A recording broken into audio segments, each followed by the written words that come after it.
कहानी की शुरुआत में हमें बगदाद का एक शहर दिखाया गया है, जहां एक एजेंट्स की टीम अपने लीडर लूफी के साथ मिशन पर आई थी। लू आकर ऑयल फैक्ट्री के लीडर से मिलता है, जो वहां फैक्ट्री को कंट्रोल कर रही थी। असल में ऑयल कंपनी की फैक्ट्री के लोग काफी परेशानी में थे, क्योंकि इन पर रोज अटैक हो रहे थे और इसी वजह से लू की टीम इन्हें बचाने के लिए यहाँ पर आई थी। फैक्ट्री की लीडर लू से कहती है, तुम्हें लोगों को बचाना पड़ेगा और हमें ग्रीन जोन तक पहुंचाना होगा।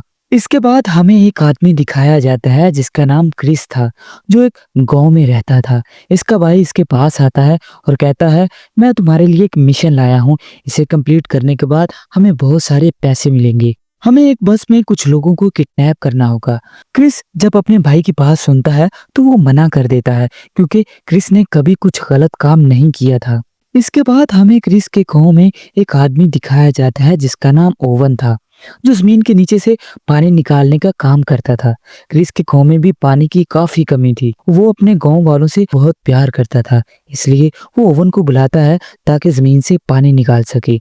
ओवन कोशिश करता है ताकि कुएं से पानी निकाले, लेकिन वो नाकाम रहता है। इस टाइम वहां पर गर्मी भी काफी थी। क्रिस के गांव के लोग भी बहुत ज्यादा गरीब थे। यहाँ ओवन क्रिस से कहता है, अगर थोड़े से पैसों का अरेंज हो जाए तो हम यहाँ से पानी निकाल सकते हैं। ये सुनकर क्रिस ओवन से कहता है, ठीक है, मैं पैसों का अरेंज करता हूँ। दूसरी साइड पर फैक्ट्री में लू अपनी टीम के साथ प्लानिंग कर रहा होता है कि हमें फैक्ट्री के लोगों को कैसे बचाना है और हाईवे ऑफ डेथ के रास्ते ग्रीन जोन तक ले जाना होगा। ये रास्ता शॉर्टकट तो था, लेकिन बहुत डेंजरस था। इसके बाद फैक्ट्री की लीडर पूरा सिस्टम लॉक करती है और इसे एक पिन ड्राइव में सेव कर लेती है और वो पिन ड्राइव अपने बैग में रख लेती है ताकि सब कुछ सेफ रहे और कोई खतरा ना हो। फिर वो अपना बैग अपनी असिस्टेंट को देती है। दरअसल फैक्ट्री की लीडर की असिस्टेंट लू की बेटी थी। इसका अपने बाप यानी लू के साथ झगड़ा हुआ था, क्योंकि जब इसकी माँ मर गई थी तो लू इनके साथ नहीं था। इसी वजह से लू की बेटी अपने डैड से नफरत करती थी कि वो अपने मिशन को जरूरी समझते थे और माँ के पास नहीं आए। इसके बाद सबको एक बस में ग्रीन जोन तक ले जाया जाता है और जल्द ही वो हाईवे ऑफ डेथ तक पहुंच जाते हैं। लू की बेटी जब इर्द गिर्द देखती है तो बहुत डर जाती है, क्योंकि वो जानती थी कि आज तक कोई भी यहाँ से जिंदा वापस नहीं गया। हर जगह कार्स पड़ी हुई थी जिनका एक्सीडेंट बुरे तरीके से हुआ था और वो जल चुकी थी। लू अपनी टीम को कहता है कि तुम चारों तरफ नजर रखो और अपनी बस सबसे आगे लगाता है। लेकिन रास्ते में दो कार्स थी जिनकी वजह से रोड ब्लॉक था। ये देखकर लू की बेटी कहती है, हमें नीचे उतरकर देखना चाहिए, लेकिन लू इस बात के लिए तैयार नहीं था। वो कहता है, मुझे पता है कि ये सब एक चाल है, हमें आगे बढ़ते रहना चाहिए और कोई भी बस में से नीचे नहीं उतरेगा। जब वो अपनी बस को इन कार्स के पास ले जाता है तो एक जोरदार धमाका होता है, जिसकी वजह से बस में बैठे सब लोग डर जाते हैं। लेकिन लू अपनी बस नहीं रोकता और आगे बढ़ता रहता है। दरअसल ये सारी बसेस एक खास मटेरियल से बनी हुई थी, इसी वजह से बुलेट्स का उन पर कोई असर नहीं होता।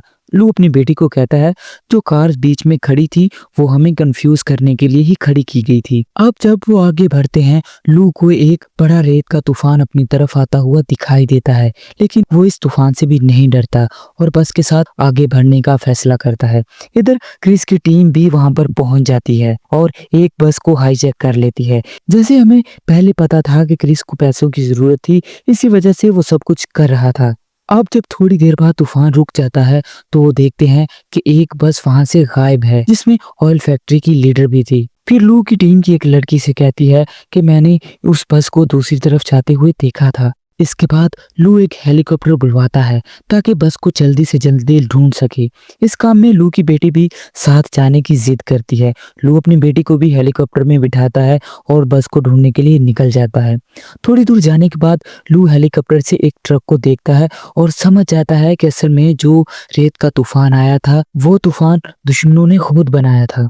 कुछ देर बाद लू अपनी बस को स्पॉट कर लेता है। कांटेक्ट करने पर लू की टीम की एक लड़की से बताती है कि अमेरिकन्स ने इस बस से हमारे 5 लोगों को किडनैप कर लिया है, जिनमें ऑयल फैक्ट्री की लीडर भी शामिल है। इसके बाद लू अपनी टीम को दोबारा कांटेक्ट करता है और बाकी बसेस को ग्रीन जोन पहुंचने को कहता है। दूसरी तरफ जब क्रिस अपनी टीम के साथ आगे बढ़ रहा था, तब लू एक हेलीकॉप्टर से उन पर बमबारी करनी शुरू कर देता है। क्रिस अपनी कार से गन निकालता है और जवाबी हमला उन पर शुरू कर देता है, जिसकी वजह से हेलीकॉप्टर में आग लग जाती है। अब क्रिस अपने भाई के ठिकाने पर पहुंच जाता है और उससे पूछता है कि ये सारा मिशन किसका है। इतना खतरनाक मिशन, हम पर हेलीकॉप्टर से बम गिराए जा रहे हैं। इसी बीच ओवन वहां आता है जो क्रिस का दोस्त था और उसे कहता है ये तुम्हारे भाई का नहीं बल्कि सारा मेरा प्लान था। इसने ऑयल फैक्ट्री की लीडर को किडनैप कर लिया। इसका मकसद ऑयल फैक्ट्री के सारी सिस्टम को हैक करना और इन्हें अपने कंट्रोल में लाना था, जिससे ये बहुत सारा पैसा कमा सके। ये सब देखकर ऑयल फैक्ट्री की लीडर भी समझ जाती है कि ये सारा प्लान ओवन का है। क्रिस ओवन से कहता है तुम इतना बड़ा और खतरनाक प्लान कैसे कर सकते हो, और मैं इस प्लान में तुम्हारा साथ अब नहीं दूंगा। मुझे मेरे पैसे दो ताकि मैं यहाँ से चला जाऊं। ओवन कहता है अभी थोड़ा काम बाकी है, इसके बाद तुम्हारे पैसे तुम्हें मिल जाएंगे। क्रिस का भाई भी उसे समझाता है कि थोड़ा सा काम तो बाकी रह गया है, लेकिन क्रिस किसी की बात नहीं सुनता और कहता है अगले 2 घंटे में मुझे पैसे चाहिए। ये कहकर वो वहां से चला जाता है। क्रिस के जाने के बाद इसका भाई ओवन से कहता है अब हमें इसके बगैर ही काम करना पड़ेगा, लेकिन ओवन यहाँ इसे धोखा देता है। वो क्रिस के भाई को गोली मारता है और उसे मार देता है और फिर सबको वहां से निकलने के लिए कहता है। इधर क्रिस अपने गांव पहुंच जाता है और अपने घर में अपने भाई की तस्वीर देखकर उस पर गुस्सा करता है, क्योंकि इसने इसे सही बात नहीं बताई थी। इसके बाद वो अपना गुस्सा शांत करने के लिए बाहर बच्चों के साथ खेलने चला जाता है। इसी बीच लू वहां पर आता है और उसे कहता है मैं यहाँ अपने लोगों को बचाने के लिए आया हूँ। मुझे पता है कि तुम ही ने इन्हें किडनैप किया है और मैं अपने लोगों को बचाने के लिए कुछ भी कर सकता हूँ। क्रिस भी जवाब देता है कि मैं भी अपने गांव वालों को बचा रहा हूँ। जैसे हम जानते हैं कि क्रिस ने ये काम सिर्फ पैसों के लिए किया था, अपने गांव वालों के लिए, ताकि वो इनके लिए पानी का अरेंज कर सके। ये सब ओवन का प्लान था ताकि क्रिस इसका साथ दे सके, लेकिन ओवन ने इसे धोखा दिया। खैर इसके बाद लू वहां से चला जाता है। थोड़ी देर बाद क्रिस एक खाली फैक्ट्री में आता है जहां इसे अपने भाई की डेड बॉडी मिलती है और लू भी वहां पर आ जाता है। इसके बाद दोनों के बीच खतरनाक लड़ाई शुरू होती है। दोनों एक दूसरे पर भारी पड़ रहे थे क्योंकि क्रिस को लगता था कि लू ने ही इसके भाई को मारा होगा। लेकिन लड़ते लड़ते जब क्रिस के ऊपर कुछ गिरने लगता है तब जल्दी से लू इसे बचा लेता है। यहाँ क्रिस को पता चल जाता है कि लू ने नहीं बल्कि ओवन ने इसके भाई को मारा है। तभी वहां गोलियों की बरसात शुरू हो जाती है। दरअसल ओवन ने अपने आदमी भेजे थे ताकि वो इन्हें मार सके। क्रिस एक बम गिरा देता है जिसकी वजह से एक बड़ा ब्लास्ट होता है और वो वहां से भाग जाते हैं, लेकिन काफी गोलियों की वजह से लू की गाड़ी तबाह हो चुकी थी। दोनों समझ जाते हैं अब इन्हें सिर्फ एक ही आदमी को पकड़ना होगा और वो था ओवन, जो अब दोनों का दुश्मन था। क्रिस कहता है मुझे पता है ओवन अब इस टाइम कहाँ होगा। दूसरी तरफ ओवन फैक्ट्री की लीडर को और उसके लोगों को पकड़कर अपने पास ले जाता है। वहां वो सिस्टम को खोलने की कोशिश करता है, लेकिन इस पर एक कोड लगा हुआ था। ओवन फैक्ट्री की लीडर से कोड पूछता है लेकिन वो नहीं बताती। तभी वो इसके 2 आदमियों को गोली मार देता है। ये देखकर फैक्ट्री की लीडर काफी डर जाती है। अब वो इसके बेटे को मारने की धमकी देते हैं। ये सुनकर वो लीडर डर जाती है। ये कहती है कि ये कोड मैंने एक पिन ड्राइव में सेव किया हुआ है जो मैंने अपने बैग में रखी थी, लेकिन मुझे याद नहीं कि वो बैग कहाँ पर है। हाँ, बस इतना याद है कि वो बैग मैंने अपनी असिस्टेंट को पकड़ाया था। दरअसल वो बैग लू की बेटी के पास था जो इस वक्त क्रिस के गांव में मौजूद थी। इसी गांव में लू को खबर मिलती है कि बाकी लोग ग्रीन जोन तक सेफली पहुंच चुके हैं। यहाँ लू की बेटी अपने बाप से पूछती है आप क्रिस पर कैसे ट्रस्ट कर सकते हैं। लू अपनी बेटी से कहता है मैं जानता हूँ कि वो एक अच्छा इंसान है, वो ये सब कुछ अपने लोगों को बचाने के लिए कर रहा है, इसलिए हमें उस पर भरोसा करना होगा। तभी क्रिस और लू बैठकर एक दूसरे से बातें करने लगते हैं। लू कहता है जब मेरी वाइफ मरी तब मैं अपनी बेटी के साथ नहीं था, इसी वजह से वो आज तक मुझसे नाराज है।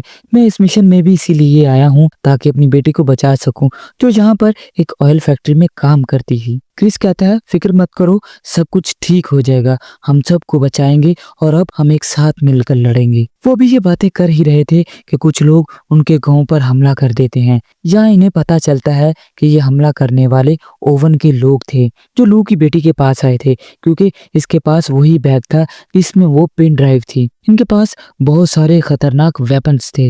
इन्होंने पूरे गांव को बंदी बना लिया था। अब वो फैक्ट्री लीडर का बैग मांगते हैं। क्रिस इन्हें वो बैग दे देता है और वो वहां से चले जाते हैं। ये देखकर लू और उसकी बेटी क्रिस से नाराज हो जाते हैं। तब क्रिस कहता है, मैं पूरे गांव की जिंदगी को इतने बड़े खतरे में नहीं डाल सकता। सुबह को क्रिस लड़की से पूछता है कि आखिर उस बैग में क्या था तुम जो देने के लिए तैयार नहीं थी। वो कहती है, इस बैग में एक पेन ड्राइव थी जिससे ऑयल फैक्ट्री के सारे सिस्टम हैक किए जा सकते थे और पूरे बगदाद का ऑयल कहीं भी ट्रांसफर किया जा सकता है। ये सिस्टम ऑयल स्मगलिंग के लिए भी इस्तेमाल हो सकता है और इसके बाद वो ऑयल किसी भी कंट्री में सेल किया जाएगा। अगर ऐसा होता है तो ये अब तक की सबसे बड़ी तेल की चोरी होगी। दूसरी तरफ जर्मनी के शिप का कैप्टन ओवन से फोन पर बात कर रहा था क्योंकि वो ही इस तेल को खरीदने वाला था। फिर लू और क्रिस गांव से निकलते हैं, लेकिन लू की बेटी को लगा कि वो दोनों मिलकर सब कुछ नहीं संभाल पाएंगे, इसलिए वो भी एक कार लेकर उनके पीछे चली जाती है। ओवन के लोग वो बैग लेकर वहां पर आ जाते हैं। ओवन फैक्ट्री लीडर से कहता है कि इस पिन ड्राइव को इंस्टॉल करो और ये सारे लॉक खोल दो। जब फैक्ट्री लीडर वो पिन ड्राइव लगाती है तो सारा सिस्टम ऑन हो जाता है। ओवन जर्मनी शिप में ऑयल भरने का ऑर्डर देता है, लेकिन इस प्रोसीजर में 24 घंटे लगने थे। थोड़ी देर बाद क्रिस और लू भी अपने ट्रक के साथ वहां पर पहुंच जाते हैं और वहां आकर उसके लोगों से लड़ना शुरू कर देते हैं। लू एक पाइप पर चढ़कर बड़ी महारत के साथ उनको मार रहा था। ओवन छुप कर ये सब कुछ देख रहा था और अपने लोगों से कहता है, हमें जल्दी यहाँ से निकलना होगा क्योंकि ऑलमोस्ट हमारा काम हो चुका है। तब ऑयल फैक्ट्री की लीडर आती है और कहती है सब बर्बाद हो चुका है। ओवन ने पिन ड्राइव का इस्तेमाल करके सारा ऑयल चुरा लिया है, हमें इस बड़े नुकसान को रोकना होगा। रास्ते में जब क्रिस ओवन का पीछा कर रहा होता है तो अपनी कार उड़ाकर इसके करीब पहुंच जाता है। क्रिस और लू की बेटी एक ही कार में उनका पीछा कर रहे थे, लेकिन एक बड़ा जंप करने की वजह से इनकी कार का एक्सीडेंट हो जाता है। इतने में लू ट्रक लेकर वहां पहुंचता है। सभी इस ट्रक में बैठते हैं और ओवन का पीछा करते हैं। क्रिस लू को शॉर्टकट दिखाता है और ट्रक का रॉकेट लॉन्चर इस्तेमाल करता है।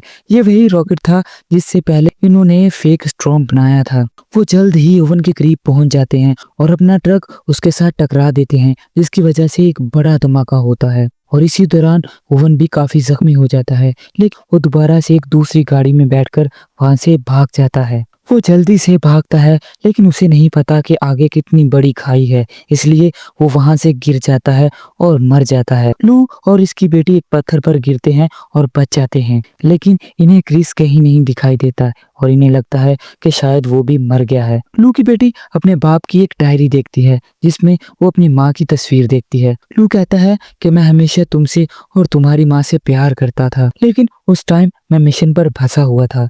ये सुनकर क्रिस की बेटी से गले लगा लेती है। तभी नीचे से कोई लू का पाँव पकड़ लेता है। वो कोई और नहीं बल्कि क्रिस ही था।